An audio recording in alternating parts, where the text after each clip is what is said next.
आज हम लोग repo rate, reverse repo rate, PLR, SLR, CR, base rate, ये सब के बारे में जानेंगे कि क्या चीज़ है, कैसे इसको मतलब कि मेज़र किया जाता है, इसका क्या इम्पैक्ट पड़ता है हमारे लोन पर या महंगाई पर, क्या इसका इम्पैक्ट पड़ता है। चलिए हम लोग इसके बारे में सब कुछ जान लेते हैं A to Z। ओके, देखिए सबसे पहले आता है रेट। देखिए रेपो आता है। रेपो क्या होता है, बेस रेट क्या होता है। देखिए रेपो होता है जब आरबीआई, मैं यहाँ पे कलर चेंज कर देता हूँ। ओके, और ये रेड कर दिया मैंने। जब मैंने कहा कि जब ये आरबीआई बैंक को लोन देती है, बैंक की डिमांड होती है, बैंक को चाहिए होता है पैसा, क्योंकि बैंक के पास होगा पैसा तभी बैंक लोन दे पाएगी आगे। तो आरबीआई लोन देती है, बट यहाँ पर आरबीआई कहती है कि हम लोन तो देंगे लेकिन हमें इंटरेस्ट के रूप में कुछ पैसा चाहिए, तो बैंक इनको भी पैसा देता है। ठीक है, जो बैंक इनको इंटरेस्ट भरता है। तो जो ये आरबीआई जिस रेट पर देती है, जिस रेट पर पैसा देती है बैंक को, वो होता है आपका रेपो रेट। और बेस रेट क्या होता है, जब बैंक किसी भी पर्सन, पर्टिकुलर कोई भी पर्सन है, उसको जब देती है, मतलब कि उसको जब लोन देती है तो वो देती है बेस रेट पे लोन देती है। इसमें हमेशा याद रखना होगा आपको कि जो रेपो रेट होती है वो हमेशा, बेस रेट जो होगी ना, बेस रेट हमेशा, ये हमेशा आपका बड़ा होगा आपका रेपो से।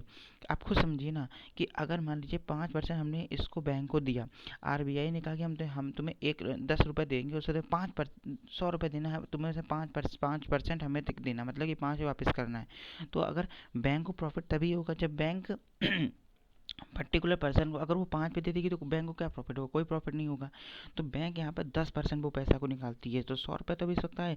तो 100 रुपये क्या करते हैं, फिर 10% पे निकलता है तो ये होगा 110। तो इसके पास, बैंक के पास है 110, इसमें 5 रुपये बैंक ने रखे और 5 रुपये इसको दे दिए। तो इस हिसाब से आपका रेपो रेट और बेस रेट आपका इस हिसाब से चलता है। ठीक है, रेपो रेट और बेस रेट आपका इस हिसाब से चलता है। नेक्स्ट आता है आपका इसमें देखिए एक स्लाइड में आपको बताता हूँ, स्लाइड ये नहीं है। ओके, हाँ तो ये वाली स्लाइड में ले लेता हूँ। इसमें एक आता है आपका S F. M S F क्या होता है, एम एस एफ होता है मार्जिनल स्टैंडिंग फैसिलिटी। मैं फिर से नोट डाउन कर देता हूँ, मार्जिनल स्टैंडिंग फैसिलिटीज़ होती है।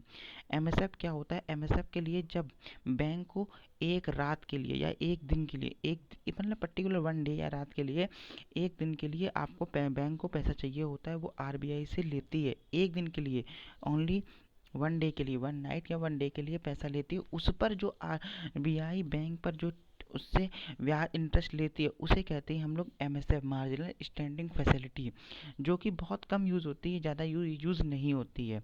ज़्यादा यूज़ होती है वो ये होती है आपकी पीएलआर, नहीं सॉरी सॉरी सॉरी, आपकी जो ज़्यादा यूज़ होती है वो होती है आपकी, मैं बता देता हूँ, इसी में बता देता हूँ आपको। जो आपकी पीएलआर होती है, और एक होती है जो पीएलआर होती है, पीएलआर का आपका जो पीएलआर होती है, पीएलआर पे आपका पीएलआर में गलत कह रहा हूँ वो, हाँ इसमें देखिए पहला हो गया आपका एक दिन के लिए जो लोन लिया जाता है। दूसरा आता है जिसमें आपका जो बैंक लेती है 14 दिन के लिए लोन लेती है, वो आपकी रेपो होती है।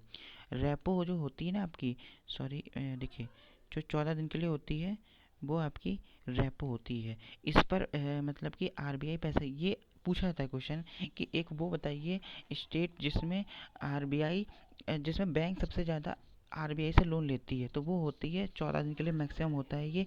तो ये रेपो पे सबसे ज़्यादा पैसा लिया जाता है। ठीक है ना, सबसे ज़्यादा इसको ही यूज़ किया जाता है। एक होता है लॉन्ग टर्म के लिए होता है, जिसमें लॉन्ग टर्म के लिए आते हैं, उसे हम लोग कहते हैं बैंक रेट, उसे हम लोग कहते हैं बैंक रेट, जिसमें लॉन्ग टर्म के लिए आरबीआई से पैसा लेती है। और ये हर बैंक रेट आप मान के चलो कि हर मतलब कि मिनिमम 4 बार तो बदलना ही है, प्लस ये पर्टिकुलर हर के साल में 10 बार, 5 से 10 या 10 से 12 बार तक बदल सकता है ये। तो ये लगातार, सब ये लगातार रेपो, रिवर्स रेपो सब चेंज होते रहते हैं। ठीक है, तो ये सब आपके चेंज होते रहते हैं। हम लोग आ जाते हैं पीएलआर एवं बैंक रेट पे, ये सब चीज़ें क्या हैं।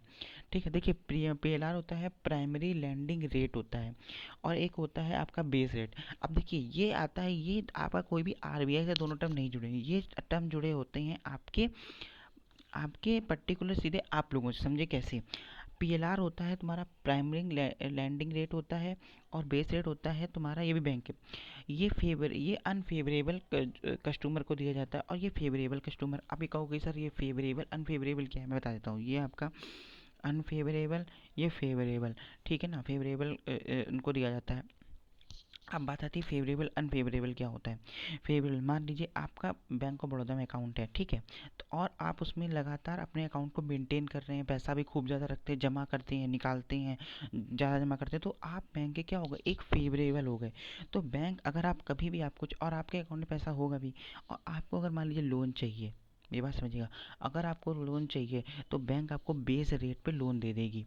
लेकिन अगर आप फेवरेबल नहीं है, आपका account central bank of India में, आप लोन लेने चले गए बैंक ऑफ बड़ौदा में, तो आप उसके फेवरेबल कहाँ से हो गए, वो आपको लोन देगी, लेकिन वो देगी पीएलआर पे। और यहाँ पे एक और बात याद रखना, ये क्वेश्चन पूछा गया था कि जो बेस रेट होता है ना, बेस रेट हमेशा कम होगा, जो पीएलआर होता है वो हमेशा ज़्यादा होता है बेस रेट से। भाई जो फेवरेबल है उस पर कम वो टैक्स लग, फेवरेबल कम टैक्स लगाएगी, और मतलब कम वो टैक्स टैक्स नहीं, कम इंटरेस्ट लेगी, और जो अनफेवरेबल उस पर ज़्यादा टैक्स लेगी, और टैक्स मैं कह रहा हूँ मतलब उस पर ज़्यादा इंटरेस्ट लेगी। तो ये होते हैं आपके बेस रेट पीएलआर, ठीक है।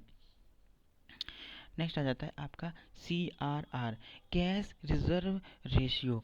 ये क्या होता है, देखिए अब समस्या ये होती है, अब देखिए समस्या मैं बता देता हूँ कि देखिए, अगर मान लीजिए आपके पास खुद है, अगर आपके पास, आपने लोन ले लिया जाके, आपने 10 लाख का लोन अप्रूवल कर दिया, बैंक ने आपको चिपका दिया कि ठीक है लो भैया आपको लोन दे दिया हमने। तो अगर अगर मान लीजिए बैंक लोन दे देगी इतना सारा, तो क्या होगा, आपके पास लिक्विडिटी आ गई, लिक्विडिटी मतलब कैश बहुत सारा आ गया। अगर आपके पास कैश इतना सारा आ गया, तो आप क्या करो, आप जब जितना जब उतना, कोई आप किसी जाके मोल भाव भी नहीं करोगे, जित अरे तुमने 100, तुम 500 लो, तुम ऐसे कहोगे, जिससे क्या होगी, महंगाई में बढ़ जाएगी। तो इसीलिए क्या करती है आरबीआई, अपना रिवर्स रेपो का काम, नहीं आरबीआई रेपो करती है। आपने सुना था लॉकडाउन, आरबीआई क्या करती है, अपना रेपो काम यूज़ करती है। रेपो मतलब क्या होता है कि देखिए, आरबीआई कहती है बैंक से कि तुम बेटा, तुम महंगाई बढ़ाओगे बेटा, ठीक है, तुम महंगाई, तुम बेटा इसको महंगाई, ये इसको पैसा मिल ही नहीं पाएगा। आरबीआई करती है, हम मान लेते हैं हमने कर दिया 20%।